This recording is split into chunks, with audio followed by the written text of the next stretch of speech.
नमस्कार, मैं हूं सिकटा देओ। बीजेपी की पहली लिस्ट जारी हो गई है। एक लंबी प्रक्रिया के बाद बीजेपी ने अपने उम्मीदवारों की लिस्ट जारी कर दी। पहली लिस्ट में 16 राज्यों के 195 उम्मीदवारों की लिस्ट फाइनल हुई है। प्रधानमंत्री नरेंद्र मोदी एक बार फिर वाराणसी से चुनावी मैदान में उतरेंगे। वहीं लोकसभा अध्यक्ष ओम बिरला भी चुनाव में उतर रहे हैं। 2 पूर्व मुख्यमंत्रियों के भी इस लिस्ट में नाम हैं। लोकसभा चुनाव 2024 के लिए उम्मीदवारों के नाम पर फैसला लेने के लिए 29 फरवरी को दिल्ली में बीजेपी की केंद्रीय चुनाव समिति की बैठक हुई थी।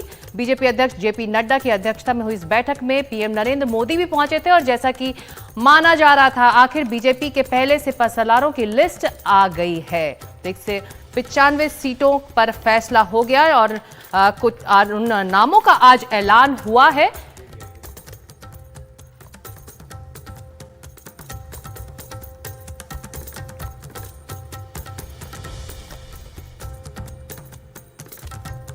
तो 195 उम्मीदवारों की लिस्ट आज बीजेपी ने जारी कर दी। कई टिकट कटे हैं, कुछ नए नाम भी सामने आए हैं और जैसा कि अब से कुछ देर पहले बीजेपी ने प्रेस कॉन्फ्रेंस कर हमें यह बताया था कि 28 इसमें जो विमेन कैंडिडेट्स हैं उनके नाम शामिल हैं। कुछ युवा चेहरों को इस बार शामिल किया गया है और करीब 47 ऐसे कैंडिडेट्स हैं जो 50 साल की उम्र से कम हैं। अनुसूचित जाति के 27, अनुसूचित जनजाति के 18, बैकवर्ड ओबीसी के 57 उम्मीदवारों का आज उनके नामों का ऐलान हुआ है। यूपी से 51 सीटों पर फैसला हो गया है। पश्चिम बंगाल की 20 सीटों के नामों पर फैसला हुआ है। 24 सीटें मध्य प्रदेश की, उसमें नाम तय हो गए हैं। गुजरात की 15 सीटों पर फैसला हो चुका है। राजस्थान से भी 15 सीटों पर नाम तय हो गए। 12 नाम केरला से भी आए हैं आज। 9 तेलंगाना के, 11 असम के, 11 झारखंड के, 11 छत्तीसगढ़ के, 5 दिल्ली की लोकसभा सीटों पर फैसला आज सुनाया है बीजेपी ने कि कौन वहां से मैदान में उतरेगा। कई नाम कटे भी हैं दिल्ली से, अहम नाम भी जुड़े हैं आज और 2 जम्मू कश्मीर के नामों का ऐलान हुआ है और कई ऐसे नाम हैं जो बहुत उलटफेर के बाद सामने आए हैं। कई कयास लगाए जा रहे थे और नई दिल्ली से बांसुरी स्वराज को टिकट मिला है, जैसे कि आप अपने टेलीविजन स्क्रीन पर देख सकते हैं। नई दिल्ली में कई उलटफेर हुए हैं, कई नए नाम इस बार मैदान में हैं। बीजेपी ने कई नए नाम उतारे हैं और विकास भदौरिया हमारे सहयोगी इस वक्त हमारे साथ हैं। विकास, आप लगातार हमारे दर्शकों को अपडेट्स दे रहे थे कि कौन वेटिंग में है, कौन आरएसी में है, तो आपकी लिस्ट में से कितने कंफर्म है जो आप कंफर्म कर रहे थे? कि 100% एनडीटीवी का जो स्ट्राइक रेट है वो 100% का है और हमने अपने प्रोग्राम में जो खबरें दिखाई थी, एनडीटीवी में जो भी खबर दिखाई थी इस लोकसभा चुनाव के उम्मीदवारों से जुड़ी हुई, वो बीजेपी के मामले में 100% सच साबित हुई है। सभी उन उम्मीदवारों को जिनका हमने बताया था कि उनका टिकट पक्का है पिछले 2 दिनों के दौरान, और जो हम स्क्रॉल चला रहे हैं उम्मीदवारों का, आप देख रहे हैं कि स्क्रीन पर राइट हैंड साइड जो स्क्रॉल चल रहा है, सभी उम्मीदवारों को टिकट मिला है और उन्हीं जगहों से मिला है जहां से हमने बताया था। सीट भी इधर की उधर नहीं हुई है। उत्तर प्रदेश के मामले में आपने देखा जो उम्मीदवार घोषित हुए हैं, सभी उम्मीदवार जिनकी हमने जानकारी दी थी कि उनके टिकट जो है कंफर्म होने जा रहे हैं, जिनके स्क्रॉल हम चला रहे थे, सबको टिकट मिला है। दिल्ली में हमने बताया था कि 5 उम्मीदवारों के टिकट कटने वाले हैं, 4 के कट चुके हैं, 1 की सीट होल्ड है, वो भी सही साबित हुआ है। इसके अलावा राजस्थान के मामले में, गुजरात के मामले में, मध्य प्रदेश के मामले में हमने लगातार बताया था किस तरह से असम के पूर्व मुख्यमंत्री सर्बानंद सोनोवाल डिब्रूगढ़ से लड़ेंगे, मध्य प्रदेश के पूर्व मुख्यमंत्री शिवराज सिंह चौहान विदिशा से लड़ेंगे। उन दोनों की खबर सही साबित हुई। इसके अलावा अन्य जितने महत्वपूर्ण चेहरे हैं, चाहे वो केंद्रीय मंत्री हो या फिर सीनियर वरिष्ठ सांसद हो, सभी की सूची 100% सच साबित हुई है। सिकता जी, और इस प्रेस कॉन्फ्रेंस में ये भी कहा गया कि कुछ खास बातों का ख्याल रखा गया। मातृशक्ति की बात बार बार की जा रही थी, तो विमेन कैंडिडेट्स को लेकर भी खास एक तवज्जो दी गई है विकास इस बार। जी हाँ, बिल्कुल। देखिए, विमेंस कैंडिडेट को ज़्यादा तवज्जो दी गई है। अगर कहीं किसी महिला का टिकट कटा भी है तो उसके बदले में महिला को ही चुनाव मैदान में उतारा गया है। मसलन दिल्ली की बात कर लें हम, नई दिल्ली से मीनाक्षी लेखी का टिकट काटा गया है तो बांसुरी स्वराज को दिया गया है, तो महिला के बदले महिला को ही चुनाव मैदान में उतारा है। और उसके पीछे वजह भी है क्योंकि इस चुनाव में सरकार ने 33% महिलाओं को आरक्षण देने का बिल पास किया है। ऐसी सूरत में अभी से लीडरशिप खड़ी करने के लिए न केवल महिलाओं के टिकट में बढ़ोतरी की गई है, उसके साथ ही साथ जहां पर महिला का टिकट काटा गया है तो वहां पर भी दूसरी महिला को ही टिकट दिया गया है और इसी बात का खास तौर पर ध्यान रखा गया। न केवल महिलाओं के टिकटों की संख्या बढ़ी है बल्कि महिलाओं के एवज में महिला को ही टिकट दिया गया है। सिकता जी, आप और विकास, रवीश रंजन लगातार संपर्क में भी रहे होंगे प्रोबेबल कैंडिडेट्स के। रवीश, अगर आप सुन सकते हैं मुझे तो कहीं मायूसी भी इन नामों के ऐलान के बाद कुछ रिएक्शंस मिले जिनके टिकट कटे हैं उनके?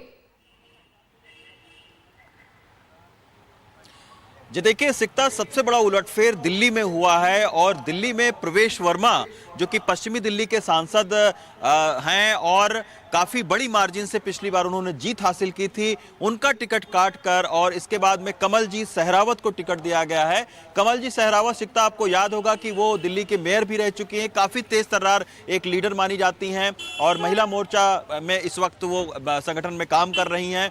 तो कमलजीत सहरावत को पश्चिमी दिल्ली से उतारा गया है। इसके अलावा बांसुरी स्वराज काफी चर्चित चेहरा हैं, सुषमा स्वराज की बेटी हैं और एक बहुत मशहूर वकील हैं सुप्रीम कोर्ट की, तो उनको इस बार नई दिल्ली से मौका मिला है। मीनाक्षी लेखी जो कि एक बड़ा नाम हैं और विदेश राज्य मंत्री हैं, उनका टिकट काटा गया है। उनकी जगह पर बांसुरी स्वराज को टिकट दिया गया है। हालांकि बांसुरी स्वराज को बीजेपी के संगठन में आए बहुत ज़्यादा दिन नहीं हुआ है, पिछले साल उन्होंने बाकायदा बीजेपी की सदस्यता ली थी और उसके बाद में उनको जो मीडिया का प्रवक्ता है दिल्ली मीडिया का, उसको उनको बनाया गया था। तो बांसुरी स्वराज एक बहुत पढ़ी लिखी, एक बहुत काबिल वकील हैं अब जो है उनको टिकट मिला है, उनकी राजनीति में चुनाव में एंट्री हुई है। तो ये एक नाम आप देखिए कि एक बहुत चौंकाने वाला जो नाम है वो रहा। इसके अलावा जो प्रवीण खंडेलवाल हैं, प्रवीण खंडेलवाल की जो पृष्ठभूमि है वो आपको पता है कि एक बड़े व्यापारी नेता हैं और जब दिल्ली के अंदर सीलिंग हुई थी तो व्यापारियों के एक नेता के तौर पर वो बहुत तेजी के साथ में उभरे थे। और जो एक तमाम प्रतिक्रियाएं भी आ रही हैं और अब से कुछ देर पहले ही क्योंकि नामों का ऐलान हुआ है तो जरूरी है हम इन सेलिब्रेशंस को भी दिखाएं दर्शकों को मिली है और मैं इस अवसर के लिए बहुत बहुत धन्यवाद देती हूँ।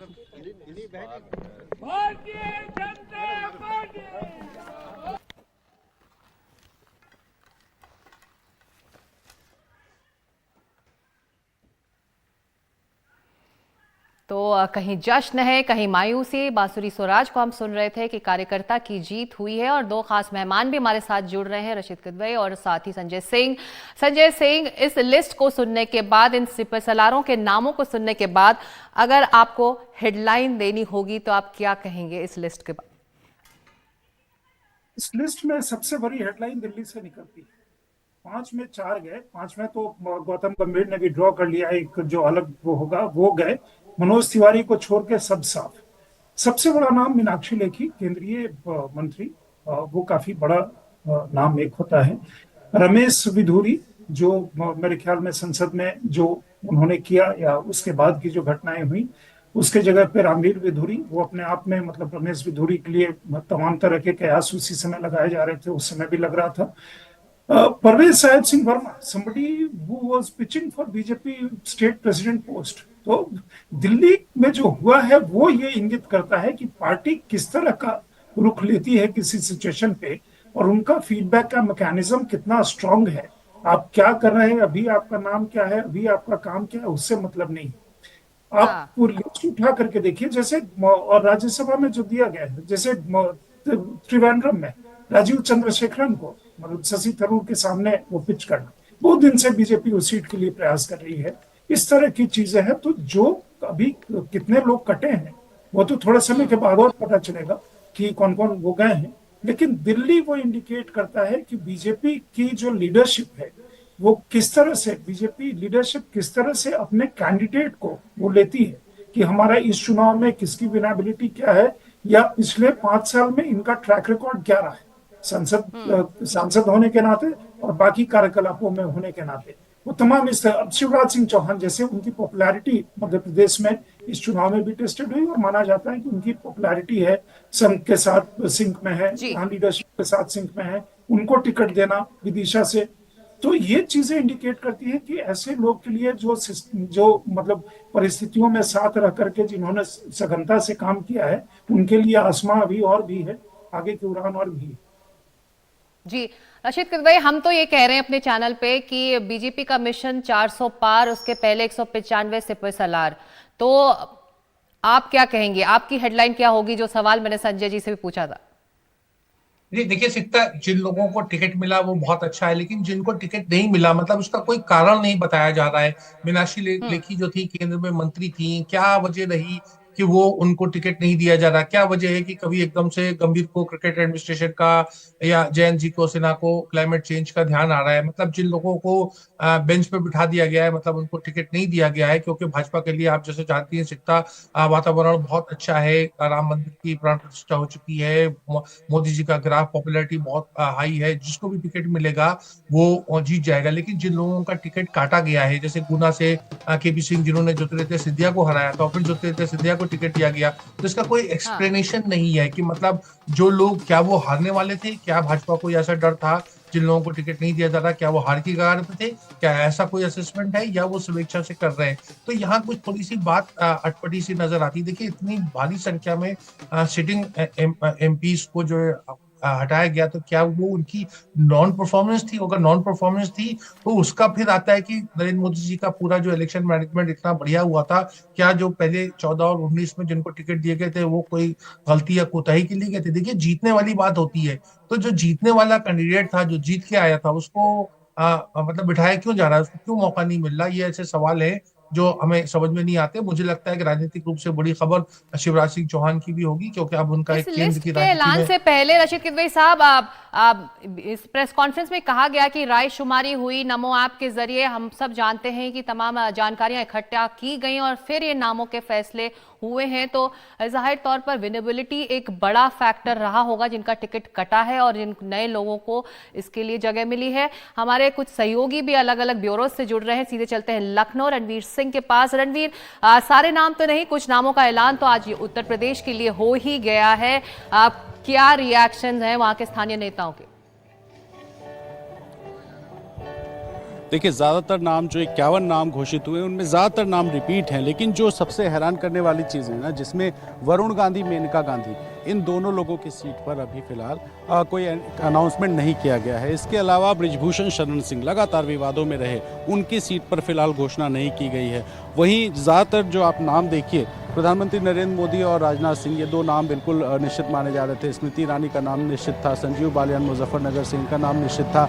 लेकिन महेंद्र पांडे, बताया जा रहा था कि उम्र की वजह से हो सकता है कि उनको इस बार मौका ना मिले, उनको रिपीट किया गया है। लखीमपुर से अजय मिश्रा टेनी, बहुत सारा विवाद हुआ था उनके बेटे को लेकर के, लेकिन फिर से उनको रिपीट किया गया है। स्मृति ईरानी अमेठी से, वो फिर से लड़ेंगी। अम्बेडकर नगर सीट से रितेश पांडे, हाल ही में बीजेपी में आए बीएसपी से, उनके पिताजी ने क्रॉस वोटिंग करी और अब रितेश पांडे सांसद हैं। नृपेंद्र मिश्रा, जो कि पूर्व आईएएस अधिकारी हैं और राम मंदिर बनाने में बहुत बड़ी भूमिका निभाई है, नृपेंद्र मिश्रा ने, उनके बेटे साकेत मिश्रा को टिकट दिया गया है श्रावस्ती सीट से। वहीं आप देखिए गोरखपुर से रवि किशन लड़ेंगे। महाराजगंज बगल की सीट है, वहां से केंद्रीय मंत्री पंकज चौधरी को टिकट मिला, लेकिन वरिष्ठ नेता बीजेपी के पूर्व प्रदेश अध्यक्ष रमापति राव त्रिपाठी की देवरिया सीट पर घोषणा नहीं की गई है। कुशीनगर से फिर से विजय दुबे को रिपीट किया गया है। बांसगांव से रिपीट हुआ है कमलेश पासवान। केंद्रीय मंत्री मोहनलालगंज से कौशल किशोर, उनको फिर से रिपीट किया गया है। दिनेश लाल यादव निरहुआ उपचुनाव में आजमगढ़ से सांसद बने थे, अखिलेश यादव की सीट से, उनको रिपीट किया गया है। आप उसके अलावा आप देखिए कृपा शंकर सिंह एक नया नाम है, जौनपुर से कृपा शंकर सिंह चुनाव लड़ेंगे। रविंद्र कुशवाहा को रिपीट किया गया है सलेमपुर से।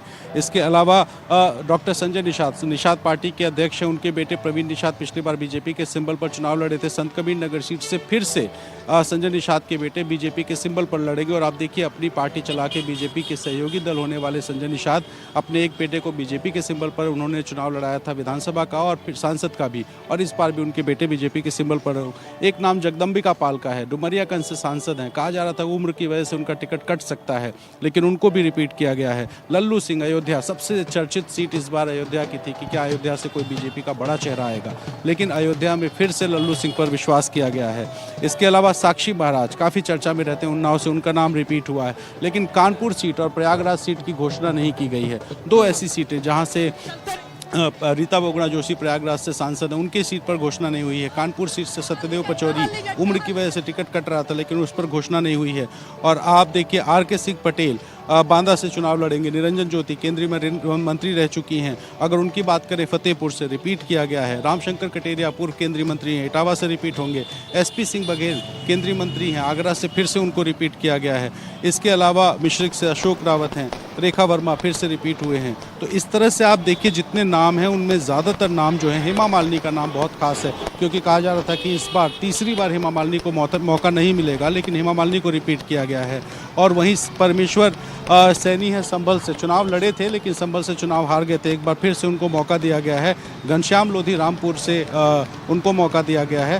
तो और इस तरह से आप पूरे ये जो 51 लोगों की लिस्ट है, इस लिस्ट को देखिए तो ज़्यादातर नाम रिपीट किए गए हैं, लेकिन कुछ चर्चित नाम जिसमें मैंने बताया कि प्रयागराज सीट से अभी कौन होगा ये कंफर्म नहीं है, कानपुर से कौन होगा कंफर्म नहीं है। वरुण गांधी और उनकी मां मेनका गांधी, उनकी सीटों को होल्ड किया गया है। ब्रजभूषण शरण सिंह की सीटों को होल्ड किया गया है। और सहयोगी दलों को कौन कौन सीट दी गई है, यानी इतनी सीटों में से तो कोई नहीं मिल रहा है, तो वो जो सीट है उस पर कौन सहयोगी दल कितनी सीटें पाएगा इस पर भी निगाह होगी। और आप देखिए कि कहा जा रहा था कि यहाँ पश्चिमी उत्तर प्रदेश में आरएलडी को 2 सीटें होंगी, बिजनौर और बागपत, उस पर कोई प्रत्याशी नहीं घोषित हुआ है। उसके अलावा गाजीपुर और घोसी में से कहा जा रहा था ओम प्रकाश राजभर को मिल सकती है, उस पर भी नहीं हुआ है। सोनभद्र और मिर्ज़ापुर, इन दोनों सीटों को भी अपना दल को दिया जा सकता है, इस पर भी कोई प्रत्याशी फिलहाल नहीं है। और एक निषाद पार्टी, उनके बेटे को टिकट संत कबीरनगर से मिल गया है। तो इस तरह से बीजेपी के ज़्यादातर नाम रिपीट हैं। और रणवीर, जिस पर अभी फैसला होना बाकी है, सेकंड लिस्ट में शायद ये सभी नाम जुड़ सकते हैं और इन सीटों पर फैसला हो सकता है। विकास, इस प्रेस कॉन्फ्रेंस में ये भी कहा गया कि जो बिलो 50 इयर्स हैं, जो यंग कैंडिडेट्स हैं, उनको मौका दिया गया, लेकिन उससे ठीक पहले आज ही के दिन, आज सुबह से 2 ट्वीट हमने यंग नेताओं के देखे जो इलेक्टोरल पॉलिटिक्स को अलविदा कह रहे थे। उन्हें एक को क्रिकेट में ध्यान देना है, एक को क्लाइमेट चेंज के बारे में चिंता है। तो ऐसे में क्या हो रहा है? क्या विनेबिलिटी एक बड़ा फैक्टर है जिसकी वजह से कुछ लोगों को कहा कि अभी इस बार आपके लिए मौका नहीं है? बिल्कुल 100%। देखिए बीजेपी अध्यक्ष जेपी नड्डा इस बात को बार बार कहते हैं, हम राजनीति में चुनाव लड़ने के लिए आए हैं और चुनाव जीतने के लिए आए हैं। अगर हम चुनाव जीतते रहेंगे तो हमारा इकबाल रहेगा, हार जाएंगे तो हमें कोई नहीं पूछेगा।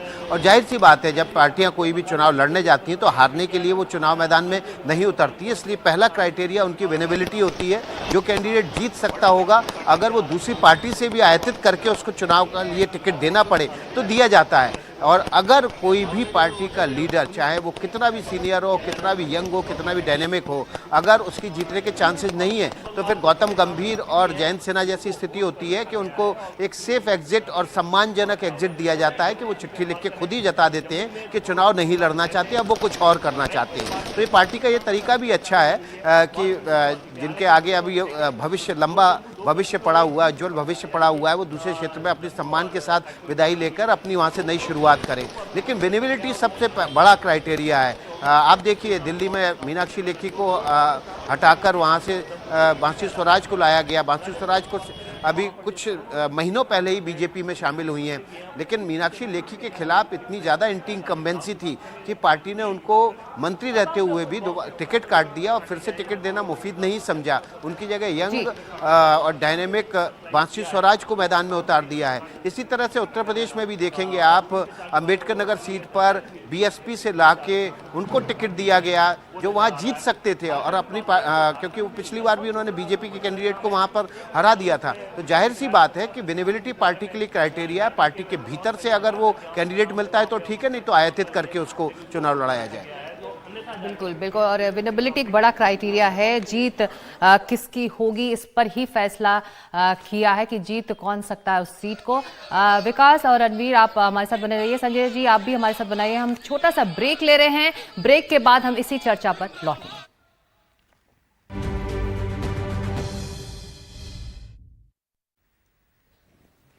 लोकसभा चुनावों के लिए बीजेपी ने आज अपनी पहली लिस्ट जारी कर दी। 195 उम्मीदवारों के नामों का ऐलान हो चुका है। संजय सिंह, ब्रेक से पहले हम उन नामों पर चर्चा कर रहे थे, क्राइटेरिया पर चर्चा कर रहे थे, लेकिन अब थोड़ा स्पेसिफिक चलते हैं। मध्य प्रदेश की बात करें, भोपाल में साध्वी प्रज्ञा का टिकट कट गया है। जबकि इस बार मैं खास तौर से इस पर नजर लगाए बैठी थी कि कुछ नाम छिंदवाड़ा का भी आएगा, तो उस पर अभी फिलहाल चुप्पी है। आपने अच्छा कहा, छिंदवाड़ा पे भी चुप्पी है। आगे आगे देखिए क्या होता है, क्योंकि उस बारे में तो शायद कमलनाथ को भी, उनको भी शायद पता नहीं होगा कि वो कहाँ रहेंगे, जिस तरह के चर्चा चल रही है। बहरहाल मध्य प्रदेश में जो मैं कह रहा था, सबसे इंटरेस्टिंग पहली चीज तो ये है कि शिवराज सिंह चौहान उसके लिए संसद के लिए नामित है और वो जीत जाएंगे, उसमें कहीं कोई समस्या है नहीं। और उसके बाद भी उनका एक अच्छा रोल केंद्र में संभावित हो सकता है। दूसरी चीज है कि ज्योतिरादित्य सिंधिया गुना की सीट पिछली बार वो नहीं जीत पाए थे। उसके बाद गुना वापस जाना और जिस तरह का इस बीच में रहा है, उनको बीजेपी अपने तरह से, मतलब जो ड्यू एक होता है, कोई वहां से आया, उस पार्टी से, कांग्रेस से होकर के आया और उन्होंने यहाँ अपनी उपयोगिता और पार्टी के प्रति अपना समर्पण भी दिखाया है, तो उनको वो टिकट मिला। इस तरह से आप चलते चले जाइए, बहुत सारी जगह जो जीत है।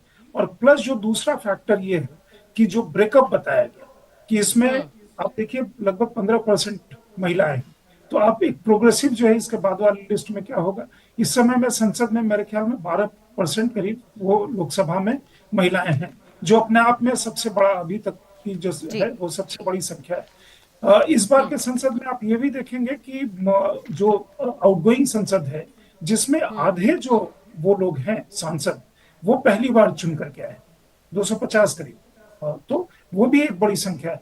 तो इस लिस्ट में बीजेपी ने वो जो एज वाला फैक्टर, जिसको बहुत उससे कह रहे थे कि इसमें लगभग 47, मतलब 1/4 जो लोग हैं वो आपके 50 के नीचे के लोग हैं। 50 के ऊपर में 75 का सीलिंग है, तो उसके आगे आप समझ लीजिए कि कुछ लोग, मतलब 70 वाले लोग गिने चुने होंगे और बाकी इस बीच के दरमियान के लोग होंगे। तो एक जो लार्जर मैसेजिंग एक पार्टी करती है कि 2 हफ्ते पहले जब ऐसा समझा जाता है कि 10-12 दिन में आपके चुनाव घोषित होंगे, उसके पहले तो हम इस तरह संजय जी, तो गेट सेट गो कहना ही बाकी है। बीजेपी ने तैयारी कर ली है, देखा होगा विपक्षी खेमे से क्या खबर आती है इस पहली लिस्ट बीजेपी के सामने आने के बाद। बहुत शुक्रिया इस चर्चा के लिए, वक्त इतना ही था, लेकिन चुनावी मौसम है, आपसे हम मिलते जरूर रहेंगे। तो 195 सीटों का ऐलान, के उम्मीदवारों का ऐलान आज बीजेपी ने कर दिया है, जिसमें 28 महिला उम्मीदवार बीजेपी ने उतारे हैं और 47 ऐसे उम्मीदवार हैं जिसे युवा उम्मीदवार बीजेपी कह रही है, जो 50 साल से कम उम्र के हैं। तो इन खबरों पर हम लगातार बने हुए, लौट रहे हैं छोटे से ब्रेक।